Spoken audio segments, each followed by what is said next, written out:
네, 이번 시간에는 우리 초기 면접의 진행 과정에 있어서 라포 형성에 관련돼서 학습하도록 하겠습니다. 초기 면접에 임하는 사례 관리자의 태도는 역시 우리가 가장 중요한 거는 당사자의 라포라고 이야기를 하는데요. 친밀감, 그리고 관계 형성을 우리가 라포라고 이야기를 하는데, 비어스택이 이야기하는 우리가 그 관계 형성에 있어서의 상담이 있다라고 하면, 카두신이 이야기하는 관계 형성의 기술이라는 게 따로 있습니다. 그래서 이 카두신이 이야기하는 것은 라포 형성에 있어서의 기술을 초기 면접뿐만이 아니라 사례 진행 과정에서 전 과정에서 사례 관리자가 가져야 될 태도라고 이야기를 하는데요.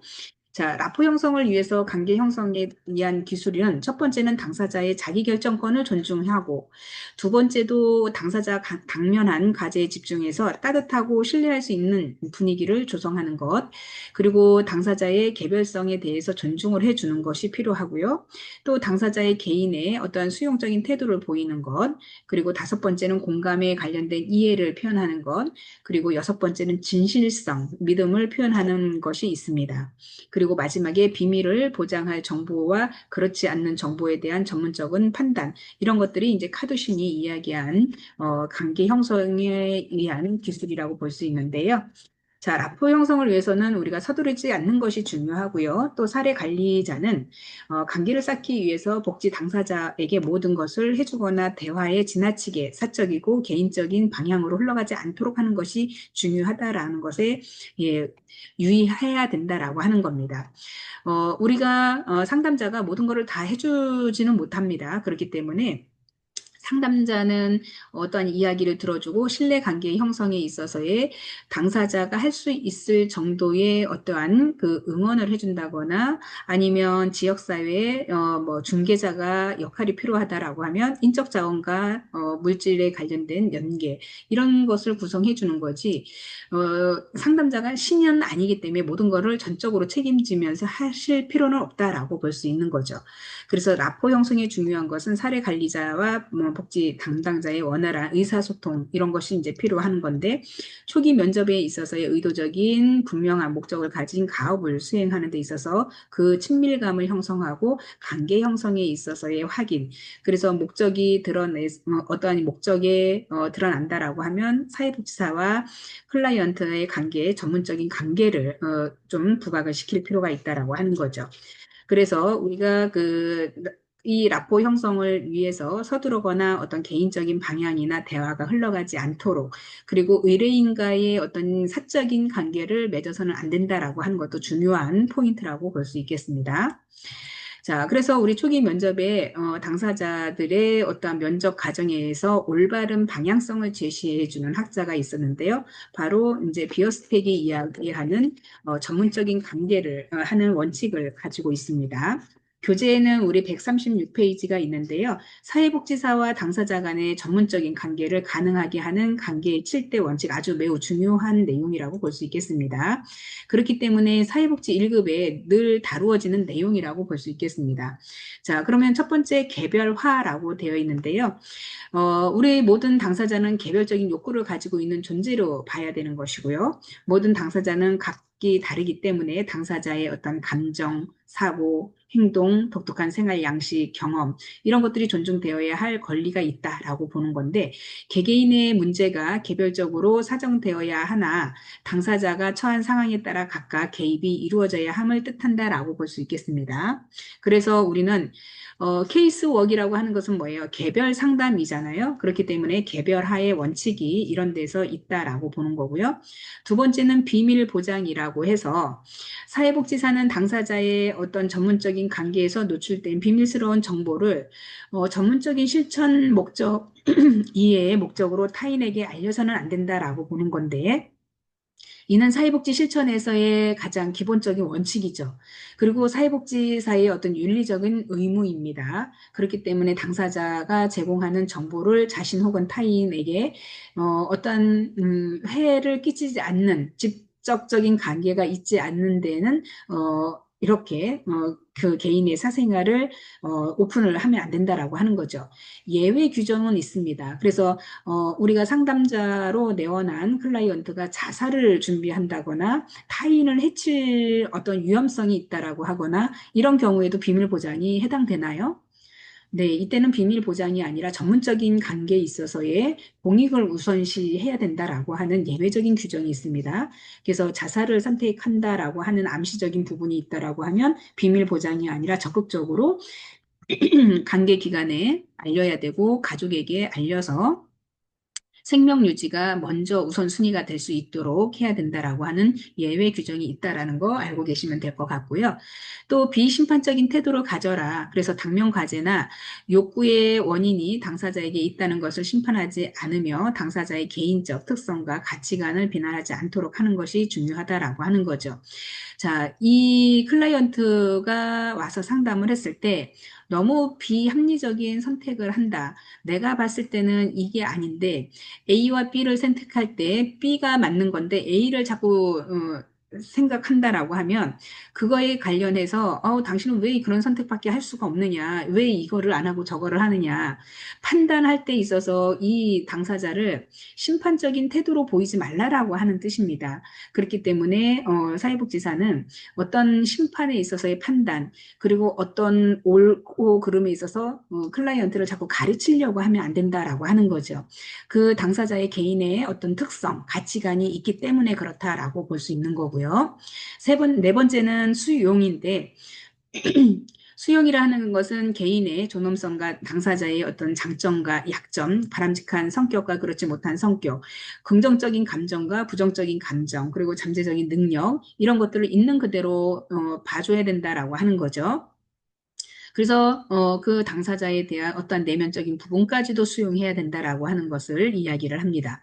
수용은 한 인간에 있어서의 어떠한 당사자의 가치, 현실, 그리고 있는 그대로의 감정 이런 것들이 있기 때문에 당사자의 일탈적인 태도나 부도덕한다라고 해서 반사회적인 행동까지 허용하는 것은 아니기 때문에 이 수용하는 태도가 사실 쉽지는 않지만 그래도 우리가 사회복지사로서의 어떠한 그 전문적인 관계에 있어서의 7대 원칙이라고 할 수 있겠습니다.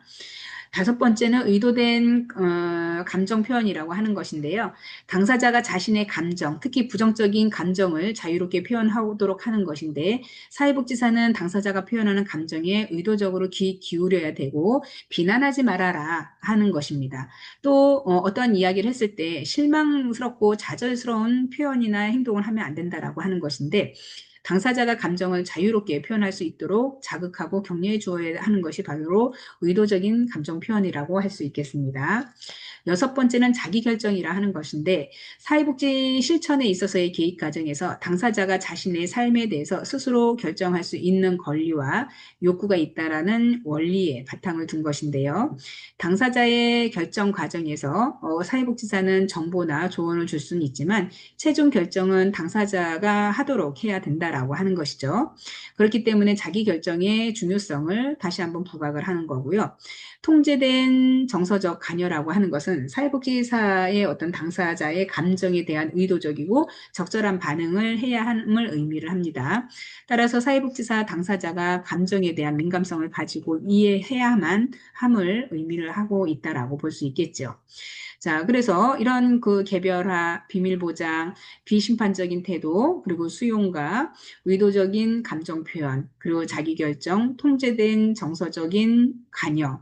자, 이것이 비어스택이 이야기하는 사회복지사가 갖춰야 될, 예, 그 바람직한, 어떠한 7대 원칙이라고 하는 관계성의 원칙을 강조를 하고 있습니다.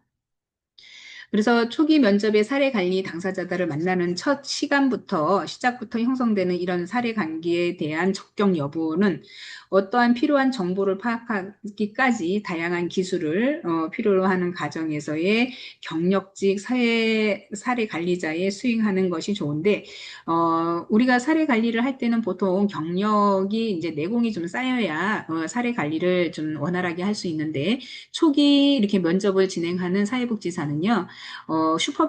슈퍼바이저에게 좀 이렇게 면담 또는 상담 과정에 좀 많이 접할 수 있는 계기, 이런 것들을 관찰을 많이 해야지 좋은 사회복지사로서의 면담 기술을 익힐 수도 있다라고 하는 거죠. 자, 그래서 사회복지 현장에서의 사회복지기관에서는 신입사원 사례관리자라 하더라도 별도의 교육을 하거나 훈련을 받거나 해서 투입되는 경우가 많이 있는데, 이 중에서는 이제 신입 사례관리자들이 초기 면접에 수행하는 복지 당사자의 매끄러운 상담 과정이 진행되지 않을 수 있습니다. 그렇기 때문에 슈퍼바이저에게 이제 코칭을 좀 많이 받기도 하고, 경력 있는 사례관리사와 함께 가정 방문을 통해서 어떻게 면담을 하고 어떻게 진행하는 것을 이제 꼼꼼하게 배우는 단계가 있을 수도 있는 거죠. 자, 그래서 사회복지 전문가가 당사자를 만나는 것을 인식하고 그로부터 사회복지사와 당사자 간의 어떤 대화를 나눌 것인지 미리 정해봄으로써 또 주도적으로 초기 면접에 있어서의 이끌어갈 수 있는 노력, 이런 것들이 많이 반영돼야 된다라고 하는 거죠. 자, 그래서 초기 면접에 있어서의 물리적인 환경을 고려하라라고 하는 것인데요. 초기 환경에서는 당사자가 안심할 수 있는 장소를 선택하는 것이 좋다라고 하는 것인데, 노출이 적은 장소, 시간 제약이 없는 공간, 이런 것들이 좀 편안하게 될 수가 있죠. 또 당사자의 상황을 직접적으로 관찰할 수 있는 장소가 당사자의 가정이라는 점, 그래서 좀 편안하게 상담을 할 수 있겠죠. 그래서 당사자의 가정에서는 초기 면접을 대화로만 파악하기 어려운 정보를 확인하는데 이점은 있지만 사회복지사의 주관적인 판단이 개입될 위험이 있어서 유의해야 된다라고 하는 거죠.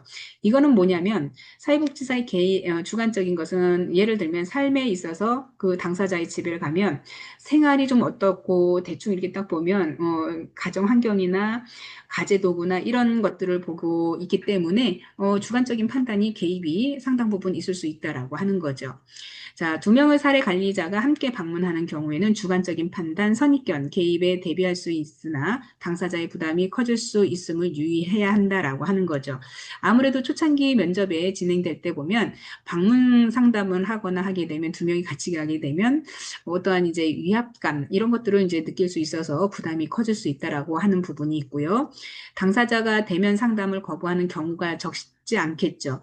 그래서 이제 당사자가 거부한다라는 것은 본인의 의도된 상담이 아니라 가족의 어떠한 강압적인 상담이 될 수 있고요. 다른 타인으로 인해서 꼭 상담을 해야 한다라고 강박으로 작용할 수도 있는 부분입니다. 그렇기 때문에 적시성을 고려해서 일정을 고려하기보다는 비대면, 전화나 상담을 통해서 면접을 고려하는 것도 방법이다라고 볼 수 있겠습니다.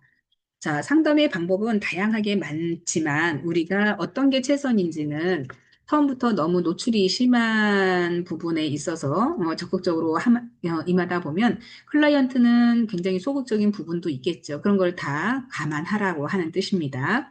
자, 그래서 타 기관의 뭐 의뢰도 있는데요. 사전에 있어서 정보 파악을 하기 위해서는 장점에 있어서 타 기관 의뢰라고 하는 것은 서비스 의뢰를 통해서 당사자의 객관적인 상황, 그래서 욕구나 당면 문제 또는 객관적인 정보를 파악하기에 용이해서 타 기관 사례 관리자와 동행 상담 가능도 필요하다. 단점은 사례 관리 당사자가 각 기관의 역할에 혼돈을 느낄 수 있기 때문에 이렇게 같이 가는 거는 문제가 있을 수 있다라고 보는 거고요. 지역사회 의뢰라 하는 것은 당사자의 사전 정보의 파악에 용이가 되고 또는 단점으로서는 사전 정보를 전달하는 사람의 주관적인 생각이나 의견이 담아 있어서 선입견을 유발 가능성이 높다라고 볼 수 있겠습니다.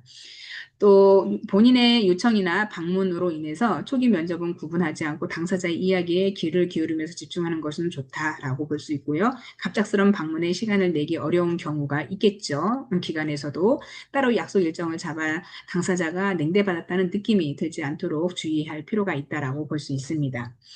자, 그래서 우리가 이렇게 환경적인 부분을 고려해서 보는 것도 역시나 굉장히 상담에는 신중을 기해야 된다라고 하는 부분인데요. 결국에는 이런 상담은 사전에 정보를 파악하는 부분부터 시작해가지고 여러 가지 복합적인 요소가 많다라고 볼 수 있겠습니다.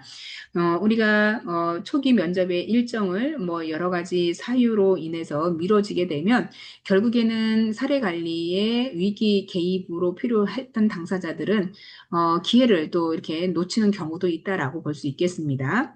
그래서 사례관리의 복지 당사자의 어떤 상황적 욕구나 당면한 과제에 대응해야 되는 적시성이 중요한 과정인데도 불구하고 뭐 전화나 화상을 통해서 면접을 대체하는 경우도 있기도 하고 또 복지 당사자가 표현하지 않는 부분에 있어서도 우리가 직접 관찰하거나 판단하기 어려울 때 더욱 신중을 기할 수 있다라고 볼 수 있겠습니다. 자, 이게 이제 우리가 초기 면접을 시작하기 전에 체크해야 될 상황들이 있는데, 일정이나 시간, 장소 확인을 하고 당사자에게 연락 안내를 드리는 것도 필요하고, 필요 서류에 있어서는 개인 정보에 대한 수집, 이용, 제3자 제공 동의서나 초기 면접지를 확인을 합니다. 그리고 사전에 정보를 통해서 숙지하고 초기 면접의 질문 리스크를 작성을 합니다. 정리해서 필요시는 선배, 사례 관리자와 동행을 요청하거나 슈퍼비전을 받는 것도 필요하겠죠. 또 기간에 어떠한 리플렛이나 명함 등 당사자가 신뢰할 수 있는 자료를 챙겨서 가는 것이 예, 우리가 전체적으로 체크해야 될 상황이다라고 하는 겁니다. 그래서 초기에 이렇게 우리가 당사자의 어떠한 개인적인 특성, 이런 것들을 파악하는 게 중요하겠고요. 그리고 상담을 할 때는, 사례자의 만남에 있어서의 거부감이, 또 줄어들어야 되고, 편안한 분위기로 상담을 이루어질 수 있도록 하는 것이 무엇보다도 필요하겠죠. 그래서 각자의 역할들이 참 중요하다라는 생각이 듭니다. 자, 그렇다라고 하면 이제 가업 두 번째에 보면은 면접 진행인데요. 면접이라 하는 것은 우리가 이제 여기 있듯이 인사라던가 목적과 시간에 관련된 안내를 하게 시작을 하면 됩니다. 그래서 교재 142페이지를 보시게 되면 초기 면접을 시행하는 전 체크에 해야 될 상황들이 있죠. 그래서 우리가 일정 이런 거 다 잡아야 되고요. 시간, 장소, 당사자에게 연락해서 안내하고 또 우리가 시간에 있어서의 어떠한 필요 서류, 그래서 개인정보를 빨리 수집하게 되면 그만큼 뭐예요? 면접이 잘 이루어질 확률이 높다라고 하는 거죠. 그리고 이런 것들을 통해서 우리가 면접을 진행을 하는데 인사에 있어서의 기간 소송 이런 것들도 우리 초기 면접의 중요한 내용이라고 볼 수 있고요. 또 복지 당사자와 눈을 맞추고 밝게 인사하면서 긍정적인 인상을 좋게 주는 것 그리고 어떤 목적과 소요 시간을 고지해서 첫 만남에 있어서의 당사자에게 필요한 이상의 정보를 얻고 장시간 초기 면접이 되지 않도록 유의해야 하는 것. 처음부터 너무 상담이 길어지면 어떻게 돼요? 지루해하고 힘들어할 수도 있다라고 보는 거죠. 자, 그래서 이런 것들을 주의해야 되고, 그리고 이제 우리가 어떠한 이제 그 정보에 있어서 당사자의 사례 관리의 역할의 인식, 서비스 자원에 대한 오해 방지, 예민한 사안에 대한 질문을 하기 위한 당위성을 부여하는 것인데, 이런 것들이 행정 절차에 대한 안내로 고지를 해야 될 것 같고요. 개인정보 활용 동의서에 서명하는 것 역시 중요하다라고 볼 수 있겠습니다. 그래서 비밀 유지, 당사자 간의 어떤 신뢰성 확보를 위해서 거부할 경우에는 서비스 이용이 제한될 수 있음을 명시시켜 줄 필요가 있다라고 하는 것이고 면접 진행 과정에서의 어떠한 그 방법 동의에 있어서 기록에 대한 동의, 그래서 녹음을 한다거나 기록 등의 다양한 방법을 활용할 수도 있다라는 것을 알려둘 필요가 있죠. 포괄적인 기초 사정을 하는데 질문에 관련된 기술, 의사소통 기술을 활용해서 당사자의 당면한 상황의 욕구에 파악하는 것이 필요하다라고 볼 수 있겠습니다. 자, 그래서 우리가 과업에 있어서의 면담의 진행에 있어서 의사소통 방법이 있다라고 하는 것인데 질문 기술입니다. 질문도 어떻게 하느냐에 따라서 그 상담이 굉장히 잘 성공적으로 마무리할 수 있고 어느 때는 질문을 통해서 개방되지 않는 질문, 폐쇄형 질문이라 하는데요. 민감한 정보를 개방형으로 말하는 또 그 부분에 있어서 불편한 감도 있죠. 그래서 질문에는 개방형과 폐쇄형이 있는데 질문형 개방은 구조화된 질문을 하면 됩니다.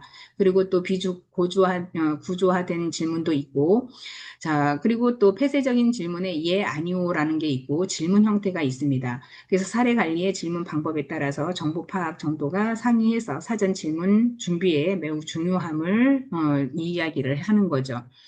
보통 이제 우리가 질문이라고 하면 예를 들면 포괄적인 사회복지 정보 사정을 통해서 알아가야 되는 내용들이 있죠. 개방형 질문은 이런 거예요. 혹시 가족과 함께 사시나요? 예, 그러면은 네, 라고 대답을 하죠. 그럼 누구누구랑 같이 살고 계십니까? 라고 하는 거는 뭐예요? 개방형 질문에 구조화된 질문이다라고 하는 거예요. 자, 그럼 비구조화된 질문은 뭐냐면, 그러면 가족 소개를 좀 해주시겠습니까? 라고 하면 뭐예요? 아버지는 뭐, 연세가 어떻게 되고, 엄마는 뭐 하시고, 동생은 뭐 하고, 뭐, 이런 것들은 이제 비구조화된 질문이라고 얘기를 하는 거죠. 자, 다음은 폐쇄형 질문인데요. 폐쇄형은 예, 아니오로 대답을 한다는 거죠. 식사하셨습니까? 네. 점심은 뭐 드셨습니까? 짜장면 드셨습니까? 뭐 짬뽕 드셨습니까? 짬뽕이요. 이렇게 간단하게 폐쇄형, 자기 생각이 아니라 있는 그대를 예, 아니오로 질문한다라고 하는 거죠. 자, 그래서 우리가 질문 기법에 따라서 개방형 질문을 하기에 좋은 예가 있고 폐쇄형 질문으로 하기, 민감한 사항이나 숨기고 싶은 이야기를 계속 질문형으로 개방형으로 질문을 하게 되면 굉장히 부담스러워서 그다음부터 입을 안 열죠.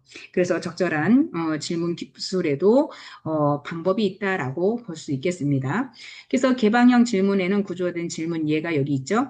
남편분이 가부장적이라 하셨는데 그 부분에 대해서 좀 더 자세히 말씀해 주실 수 있나요? 라고 하는 거죠. 따님의 행동에 있어서 어떤 행동이 나쁘다는 말씀이세요? 이 개방형이죠. 질문 중에 비구조화된 질문은 그 외에 힘든 것은 없으세요? 라고 하면 힘든 이야기를 하겠죠. 제가 어떤 도움을 드리면 좋을까요? 라고 하는 걸 물어보는 겁니다. 폐쇄형 질문은 우리가 성함과 생년월일을 알려주시겠습니까? 라고 하면 뭐예요? 있는 것만 알려준다라고 하는 거냐. 자, 자녀분과 마지막으로 연락한 게 언제인가요? 아내분과 화해하기를 원하시나요? 예, 이런 것들이 다 우리가 폐쇄형 질문이라고 보시면 되겠습니다. 자, 그래서 사례 관리자는 질문 방법에 따라서 내용에 대한 정보 파악을 정도를 상의해서 사전 질문 준비가 매우 중요하다라고 볼 수 있겠습니다.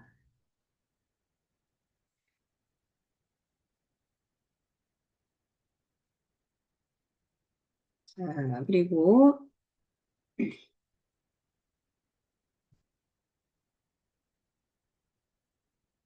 자, 우리 가업에 관련된 내용인데요. 면접에 대한 진행의 의사소통 방법에 있어서 피해야 할 내용들이 있습니다. 자, 사회복지사가 피해야 할 질문이 꼭, 몇 가지가 있는데요. 6가지를 좀 살펴보도록 하겠습니다. 교재는 우리 147페이지가 되겠습니다. 자, 우리 예시를 보게 되면 사회복지사가 피해야 할 질문은 예, 로와 시작하는 질문, Y로 퀘스천을 찍는 내용이죠. 왜라고 하는 시작하는 질문은 당사자에게 책임을 추궁하거나 몰아세우는 인상을 줄 수 있기 때문에 가급적으로 자제해야 되고 대신에 어떻게, how라고 하는 용어로 대체해야 된다는 것이 좋습니다. 그래서 예를 들면 왜 취업을 못한다고 생각하세요? 왜 결혼을 아직 안 하셨어요? 라고 대체 이야기를 하는 것이고요. 폐쇄형 질문은 과도하게 폐쇄형 질문만을 활용해서 당사자의 소통하면 집중해서 질문하고 답해야 하기 때문에 쉽게 지칠 수 있기 때문에 질문에 대한 다양하고 탐색해 볼 기회가 줄어드는 질문이 될 수밖에 없는 거죠. 예를 들면 생활비 지원이 필요하다고 말씀하시죠?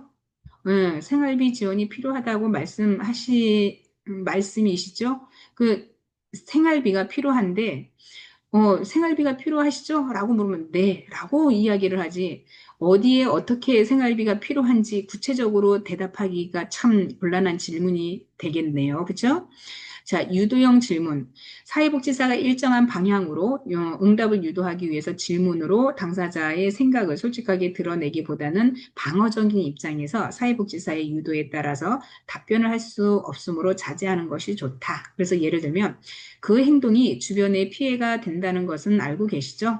위험하니 안 나가실 거죠? 예. 자, 그러니까 가지 말라는 소리랑 똑같은 거잖아요. 그렇죠? 그래서 유도형을 이렇게 사용을 하면 우리가 면접에 있어서의 본인의 어떠한 그 진실된 이야기를 하기가 힘들다라고 하는 거죠.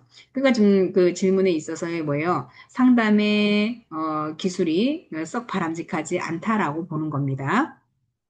네 번째는 모호한 질문이 있겠는데, 대명사를 많이 사용하거나 구체적이지 않는 질문들을 사용해서 당사자가 질문에 답하기 어려워할 수 있다라고 보는 것인데, 예를 들면 모호한 질문에 그 아이가 그런 행동을 할 때 어떠세요?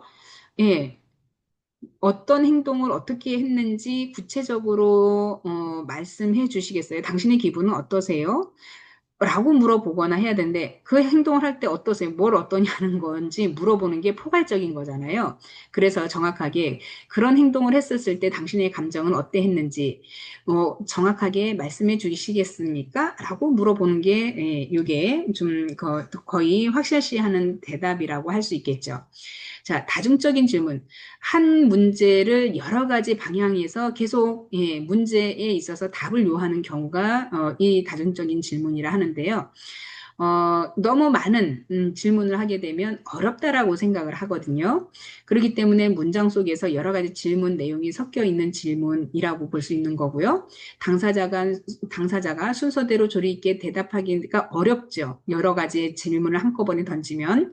자, 그렇기 때문에 편한 질문이 우선적으로 대답할 가능성이 높고, 예를 들면 지금 거주지가 가장 큰 문제라고 생각하신다면 이 문제를 어떻게 해결하실 생각이고 어디에 살고 싶으신 건가요?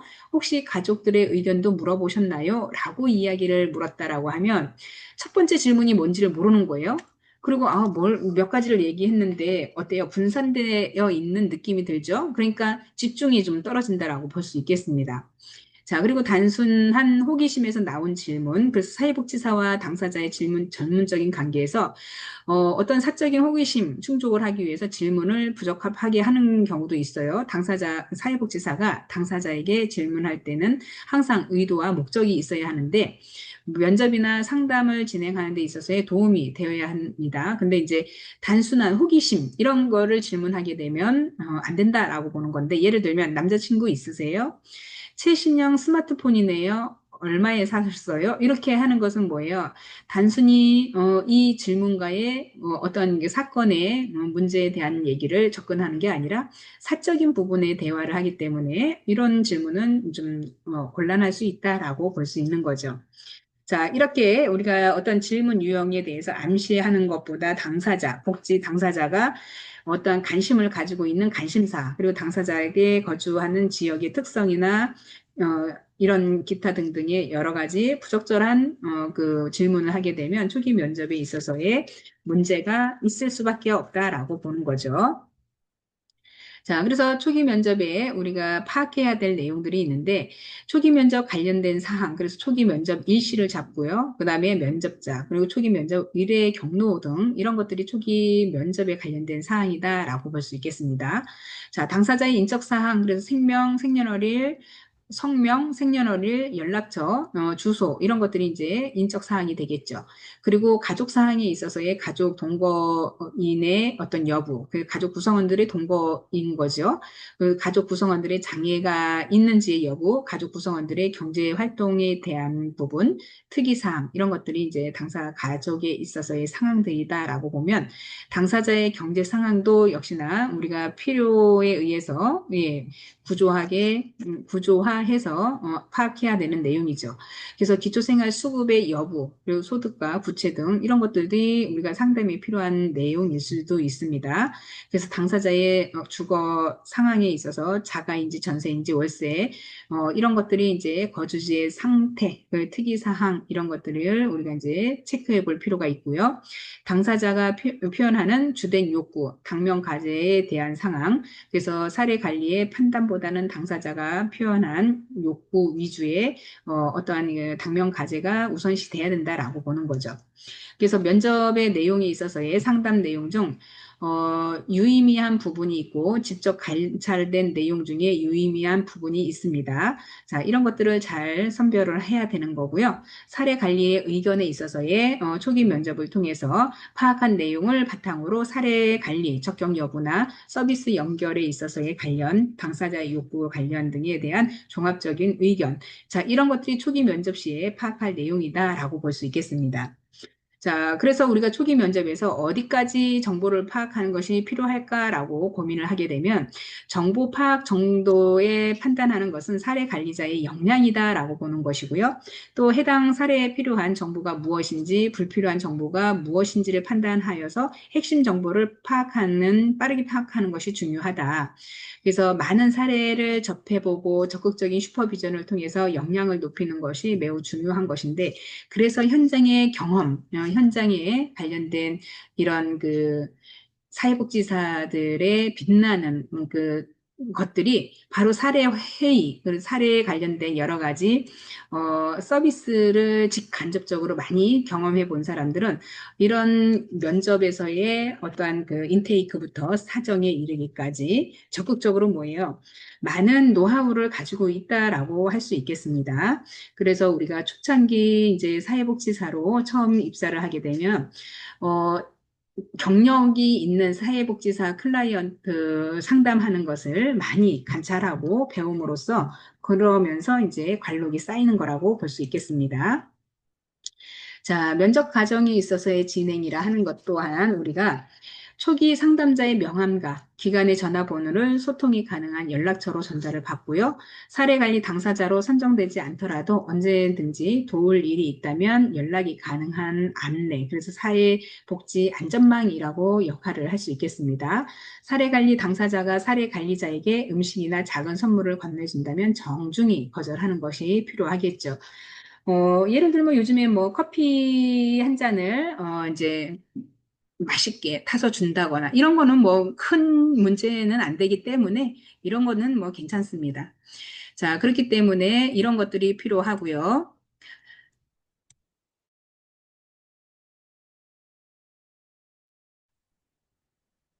근데 이제 예를 들면 너무 과한 선물을 한다라고 하면 요거는 이제 정중히 거절할 필요가 있겠죠. 우리는 보통 이제 사회복지사들은요, 상담을 할 때 상대방에게 과한 선물을 받거나 하게 되면 굉장히 부담을 많이 느낍니다. 그렇기 때문에 우리는 안 주고 안 받는 거, 이런 거를 이제 몸소 실천에 많이 이제 이렇게 임하고 있는데 받으면 어때요?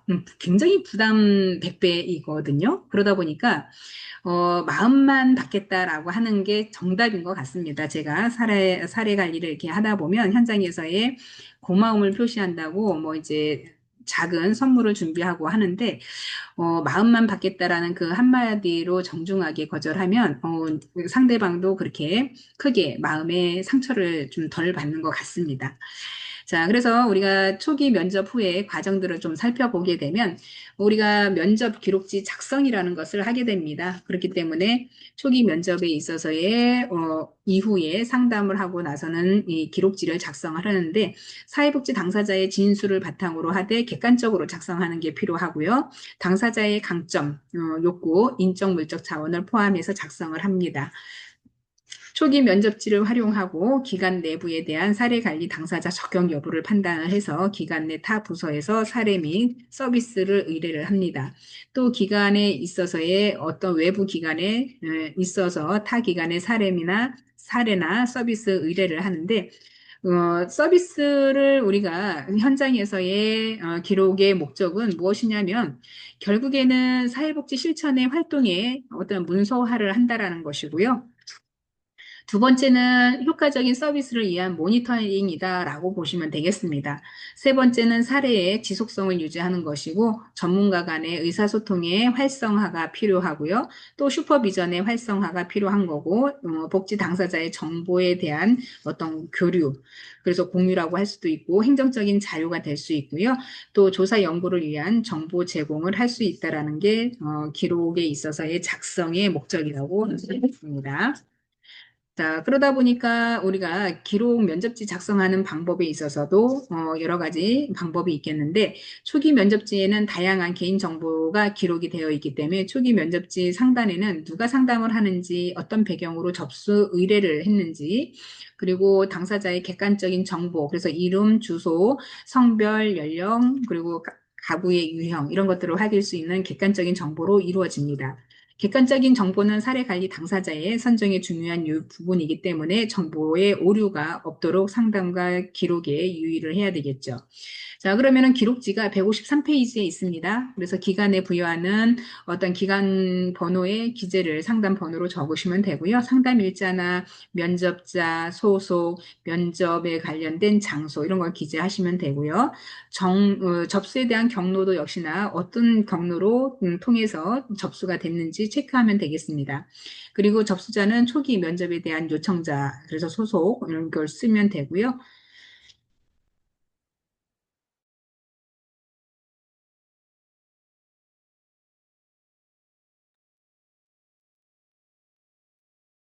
가구 유형을 이제 이렇게 체크를 하면 되겠습니다.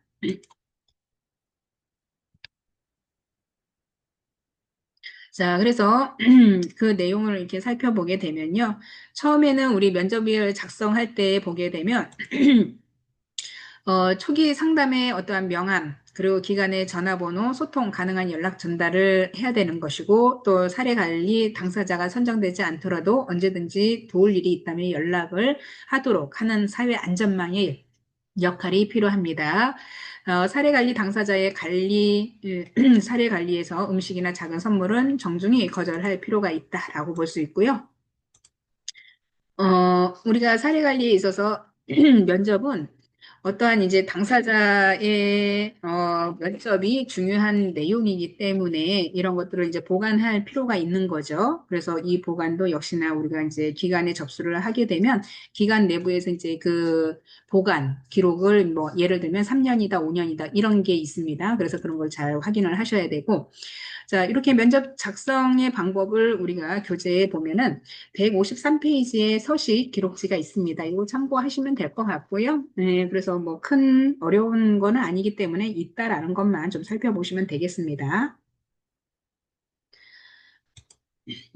네, 그래서 면접지를 작성하는 이유는 우리가 방법도 있겠지만 작성하는 이유는 초기 이것을 작성을 해서 어떤 이제 뭐 우리가 연구 자료로 활용할 수도 있는 방법이고요. 여러 가지 방법들이 있겠습니다.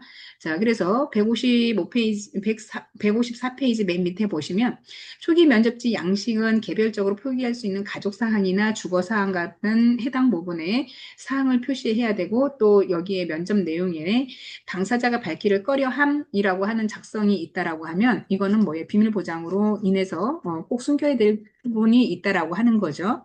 그래서 당사자의 어떤 특별한 언급이 있거나 불편한 기색이 없지만 거실과 안방에 어떤 대부분의 곰팡이가 숨어 있거나 집 전체의 곰팡이 냄새 또는 음식물 냄새가 섞여 있는 악취와 같다라고 하는 이 관찰 내용을 그대로 있는 대로 진술을 하는 것 이런 것들도 뭐 방법일 수는 있는데 굳이 클라이언트가 요구하는 부분에 우리 이런 거는 가급적이면 그냥 기재 안 했으면 좋겠습니다라고 하면 기재할 필요는 없는 거예요. 그래서 이런 상황이나 어떤 환경 이런 것들을 당사자인 클라이언트가 요구를 하게 되면 굳이 쓸 필요는 없다라고 보는 거고 자, 이런 것들도 이제 우리가 한 번씩 확인해 보면 되는데요. 초기 면접지는 객관적인데 예. 객관적으로 기록하되 당사자의 언어적 표현 외에 관찰한 내용을 작성하거나 그대로 인용 가능하다라고 볼 수 있겠습니다. 자, 그래서 이런 것들이 있다라고 볼 수 있고요.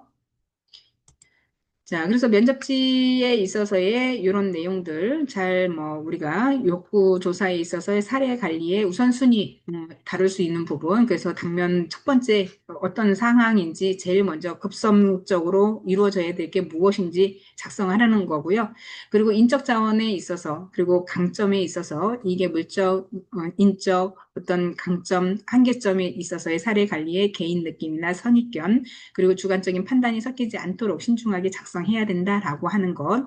그래서 초기 면접에 있어서의 어떤 인적, 물적 자원의 강점, 한계점에 대해서 사정 과정을 통해서 어, 우리가 어떤 식으로 파악을 해야 되는 상황인지 정확하게 인지를 해서 상담이 이루어지게끔 하는 것이 급선무다라고 볼 수 있겠습니다.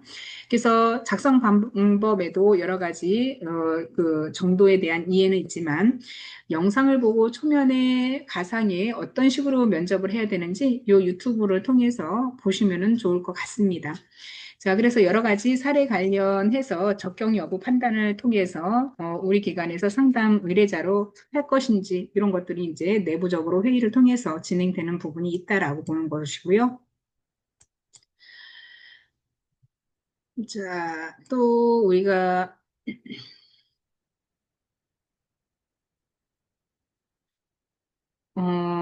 페이지가 네.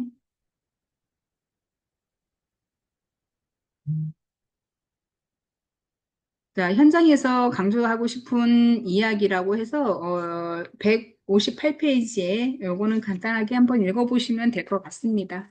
자, 그리고 우리 이제 126페이지에 사정에 대한 내용인데, 지금 우리 교재로 이 접수부터 시작해서, 과정을 쭉 진행을 하고 있는데요. 사례 관리에 있어서 초기 면접까지만 우리 지금 요 시간에, 요 강의에서는 마무리를 하고요.